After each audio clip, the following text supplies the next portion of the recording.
We're grateful for who God is. That list of names given, holy and mighty and all of that, that's just the beginning of things. When Jesus was jousting with the Pharisees, Jesus made it clear to them that when you start talking about me, you're talking about something that surpasses Abraham. Because before Abraham was, he said, my name is I am. In other words, when you open up the book to look at all of the good things that a person can possibly be mighty and triumphant and awesome and holy, he says that that's just the beginning of it. He had to close the book. Who I am, America. Who I am, America. I'm DJ D.O.C. Well, of course, that's not my real name. Real name, Carl Kincaid. Grew up in a household of two parents. I had one younger brother and, a younger sister. Coming up, raised in the church. Raised in the church, man, and my story is it's not, it might be different, then it might be similar to some other people. I didn't grow up in poverty. I had two parents that worked, two parents that cared for me, two parents that raised me up in the church. The Bible talks about train up a child in the way they should go. That way, when they're older, they won't depart from it. So coming up, growing up in the church, singing in the choir, at church Monday through Sunday, involved in the youth choir, youth activity, involved in sports. I played basketball, football, ran track. At one point in time, I was a Boy Scout. Whatever activity that you could name or whatever you could think of, I was involved in. Until my parents got a divorce in the 5th grade. And that's when things started to change. I started to struggle with identity. I didn't know who I was, but still being involved in sports and doing fairly well in school, I started to lose focus. And by the time I was in the 6th grade, grades started to drop. I started to have a lot of anger built up in me, not really knowing who I was. Wasn't hood enough for some of the black folk. It wasn't white enough for some of the white folk. So that caused me to really struggle with identity and who I was. So by the time the 7th grade hit, I got in my first fight. My first fight in the 7th grade. And I remember getting suspended from school. And when I came back to school after being suspended, I remember this feeling that I had of popularity. People started to accept. People started to like on me. I wasn't getting picked on anymore. I wasn't getting bullied anymore. So in the 7th grade, I started in a pattern of fighting. And even though I was in school, I would still do fairly well with my grade. I was still playing sports. It was still that crowd of friends that I was seeking acceptance from that led me going down the wrong path. 8th grade, still playing sports. 9th grade, I get into high school, still playing sports, but at this time, my dad moves across the country. I remember when he set us down and he told us that he was moving to Phoenix, Arizona. It crushed me. Not only was I struggling with identity due to the parents' divorce, but now my pops is leaving. You can imagine what that did to a kid. So even the anger that I had inside of me, it just increased. 9th grade, my dad moves to Arizona. I really didn't remember even crying when we left. I didn't even remember crying when we left. But sad to say, as I got older, I realized that it wasn't me being sad. The sadness that I had, I turned and internalized it, and it became even more anger. Now, even though I was angry on the inside, I was still popular as a kid because I played sports. I still did fairly well in grades. I was fairly, good at schoolwork, but I just began to get in more and more trouble. Hanging with the wrong people, being pulled one way, and just doing things that weren't a reflection on how I was raised as a youth. In the 9th grade, after my father left, I ended up dealing with feelings of anger. I ended up dealing with, the insecurity that I was having already. Him leaving made me feel rejected. Him leaving made me feel like he didn't want me. Me leaving felt like I didn't have no male role model in my life. But even though he left, my mom still did the best that she could. She wasn't working 2 jobs, but she worked 1 job all the time. She made sure that I had what I needed. She wasn't addicted to drugs. She wasn't out there in them streets. She wasn't in the hood. She just was a country girl from Hurtsboro, Alabama, that was raised up in church, that knew the right thing to do. My mom, she graduated from college, actually Knoxville College, back in, I don't know what year that was, back in 81, something like that. But she did the best that she could to raise me. In school, I remember being the popular guy. I remember doing stuff that I needed to do so that everybody would like me. And in turn, a lot of the stuff at times that people so-called like was stuff that was doing damage to me internally. Not really knowing that the habits that I was forming in school would lead to me going down a dark path. I remember being in school and so-called being the man on campus. I remember, being the basketball guy, being the football guy, and I remember just not being able to deal with anybody telling me about myself. And anytime somebody tried to tell me about myself, I would want to fight. I would get angry. I would get upset. But this is the stuff of me, in the absence of my father, how I would deal with things.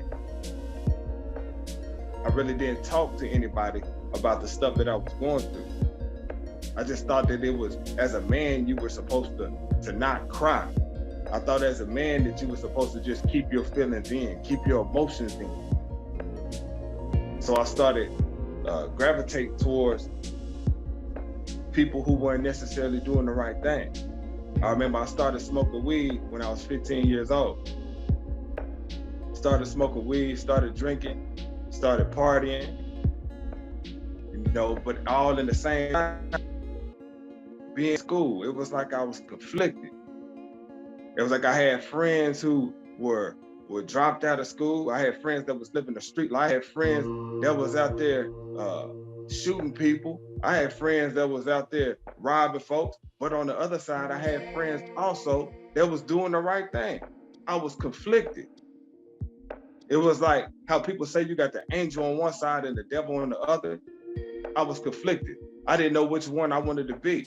I didn't know if I wanted to gravitate towards being a thug or if I wanted to gravitate towards being a schoolboy or a church boy.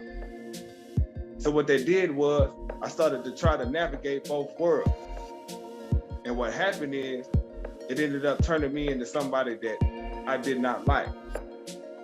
It ended up turning me into pretty much a chameleon, knowing how to adapt in certain situations. But one thing I can say, through my high school years, my mama always made sure that I had what I needed, that I went to class, and out of all my friends that was at school, I believe I was one of maybe a few to graduate high school. I went through the 9th, 10th, and 11th grade, 12th grade, playing sports. But the thing was, I would do barely enough It's like I wouldn't go all in my schoolwork because I wanted to hang out with the people in the street. And I didn't go all in the streets because I didn't want to be looked at as a failure. So I did barely enough to be able to graduate high school. I did barely enough. I didn't have straight A's, but I did do what I needed to do to graduate high school. But even though I graduated high school, one would think that my path would be straight and narrow from then. But what happened next, just have to wait to see. Okay. Who I am, America? DJ D.O.C.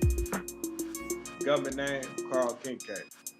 Out of high school, I get accepted to a HBCU in Alabama, Alabama A&M University. But at the time, when I got accepted, I was excited. But the reality of it is, my work ethic has not changed. The same work ethic that I had in high school, wanting to barely do enough, having a foot in the streets and having a foot in school or in church, I was still walking out. I was still conflicted of what I wanted to do. And my advice to people is, when you do something, you gotta be all in. You can't straddle the fence. So what ended up happening, I ended up going to college. I went to A&M. But at the same time, when I'm in college, I get into partying. And at this time, you know, I was rolling with my cousins and some friends real tough, and ended up really getting really active in a gang. I ended up joining the Pyrus and being real active in the Pyrus. So here I am again, wanting to be in the streets, but wanting to be a school and a church boy at the same time. But I felt like I had something to prove. I felt like coming up, me not being good enough, or me not being black enough, or me not being white enough, I felt like I had something to prove. So that led to me gravitating more towards the game than my college friends. I ended up wanting to be accepted in the gang so bad that I started doing things that I knew at one point would either get me dead or locked up. I started robbing folks. I started carrying guns and toting guns and shooting at people. I started doing stuff that was totally outside of my character. Stuff that was totally outside the way my mama and my daddy raised me to be. I started going down this slope and just started digging myself deeper and deeper hole into crime and into the gang life. And just like how I had my first fight, the more acceptance that I got, the more stuff that I would do that would lead me down a very dark path. So by the time I'm 20, 21, I'm fully active gang member, a part of the Pyru. And there wasn't nothing that I wouldn't do to represent or to get status within the gang.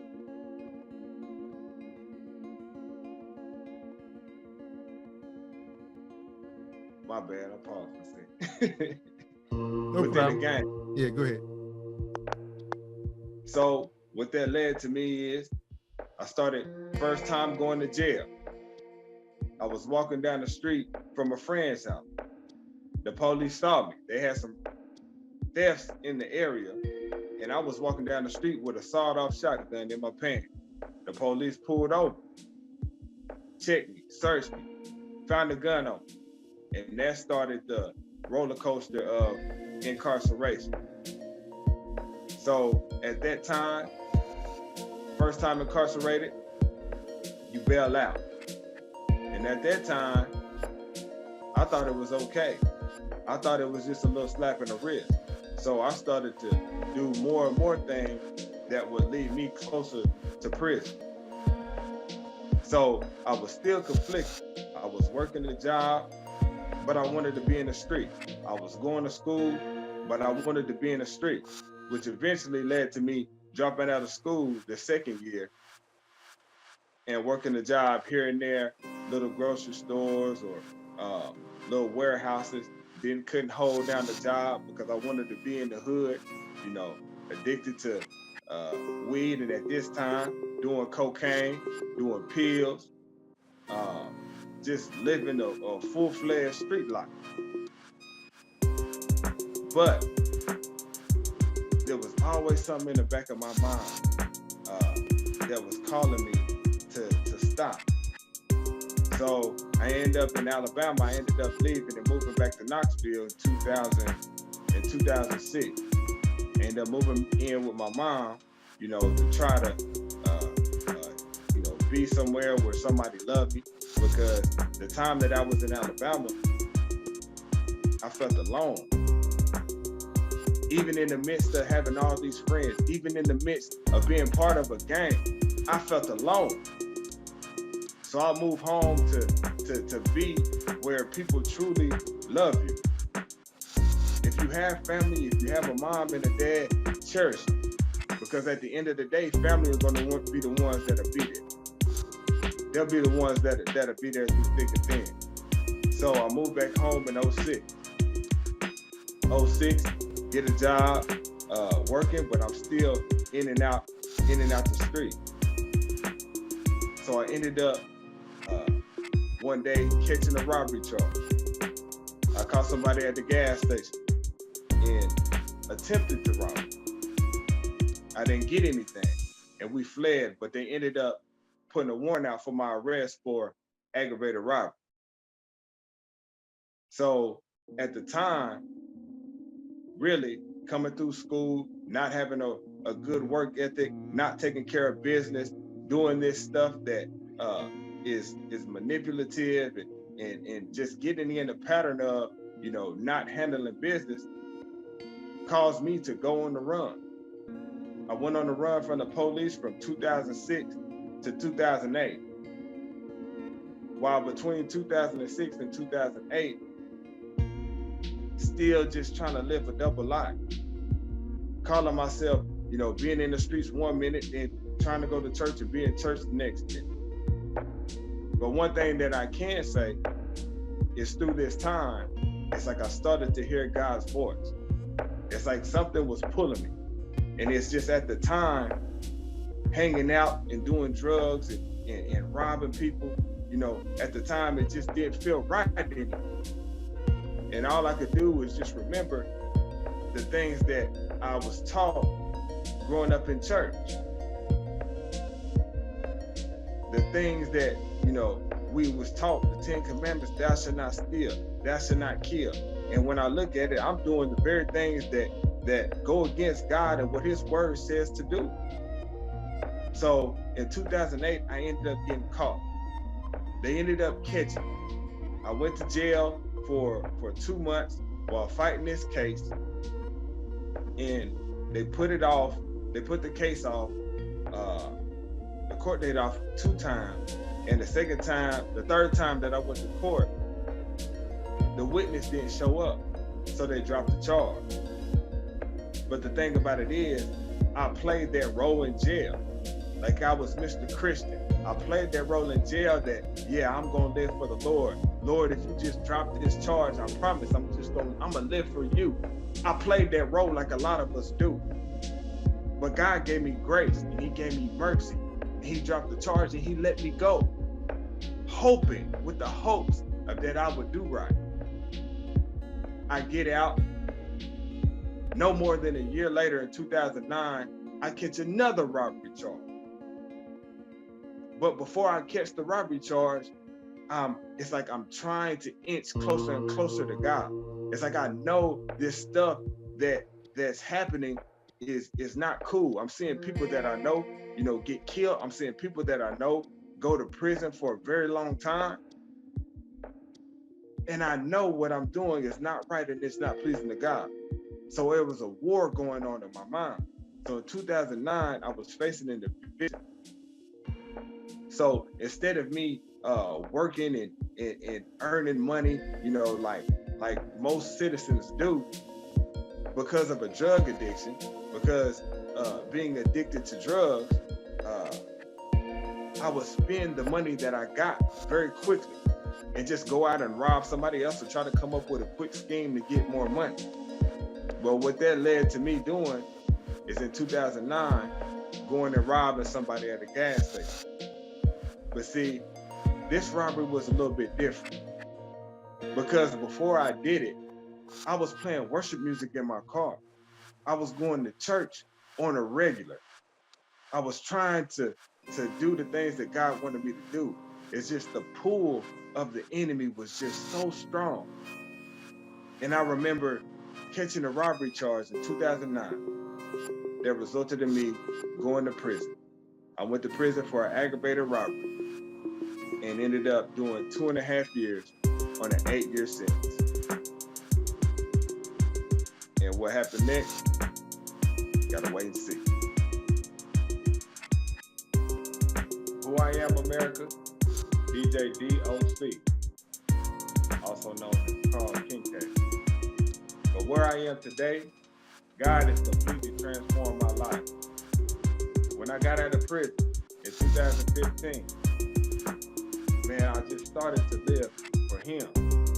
I told God that I wanted to surrender it all.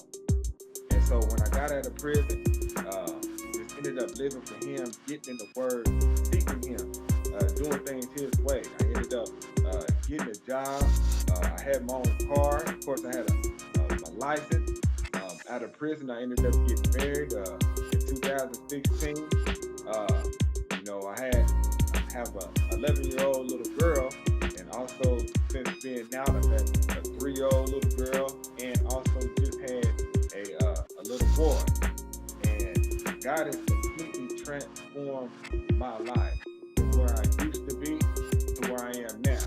Understanding that who I am, the things that I used to struggle with in my identity, I didn't know who I was. But since living for God and being saved and walking in the Word, He shows us who we are in Him. The Bible talks about, for He made Him to be sin for us who knew no sin, that we might become the righteousness of God in Him. So understanding that we are the righteousness of God in Christ Jesus, and understanding that He cares for you. I'm talking about He's blessed me.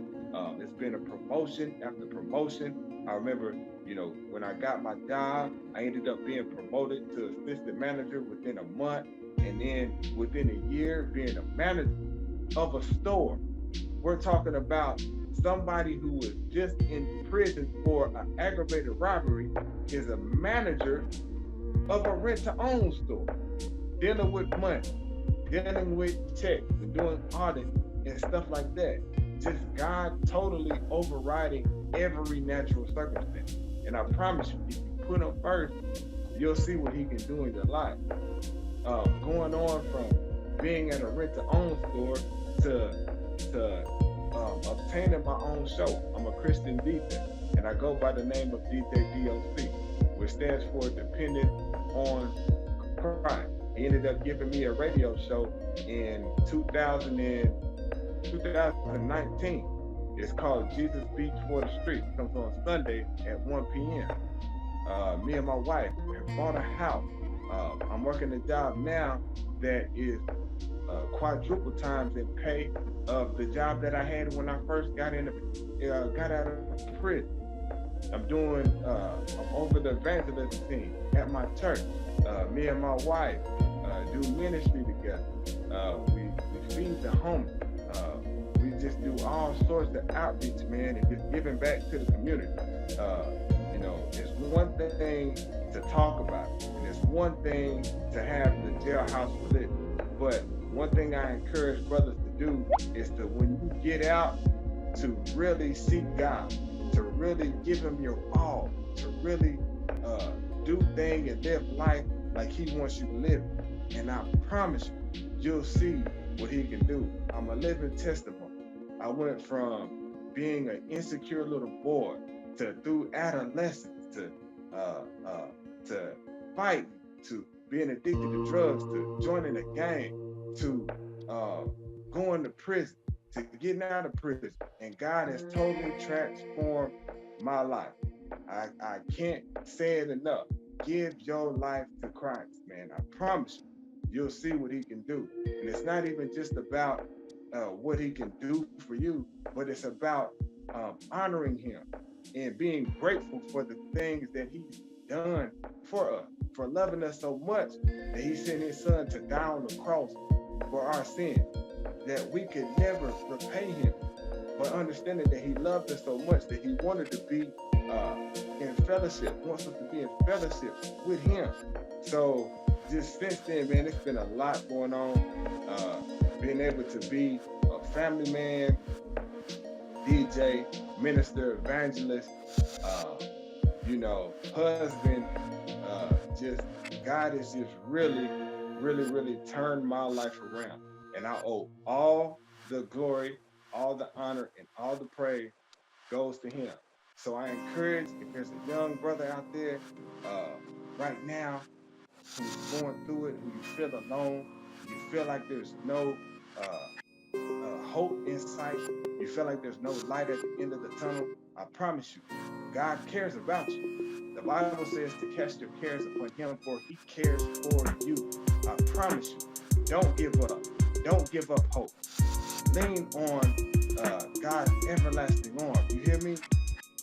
Just do, what you got to do to glorify him in everything that you do. And I promise you, you'll start to see a change.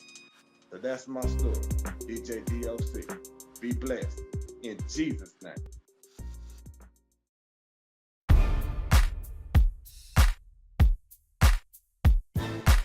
We're grateful for who God is. That list of names given, holy and mighty and all of that, that's just the beginning of things. When Jesus was jousting with the Pharisees, Jesus made it clear to them that when you start talking about me, you're talking about something that surpasses Abraham. Because before Abraham was, he said, my name is I am. In other words, when you open up the book to look at all of the good things that a person can possibly be mighty and triumphant and awesome and holy, he says that that's just the beginning of it. He had to close the book when trying to describe himself and just said, I am. Start your roll of names of all the things I am. That's just the beginning.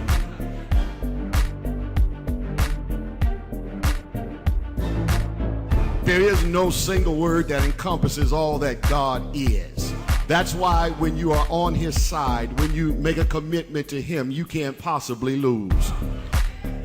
Because he just am.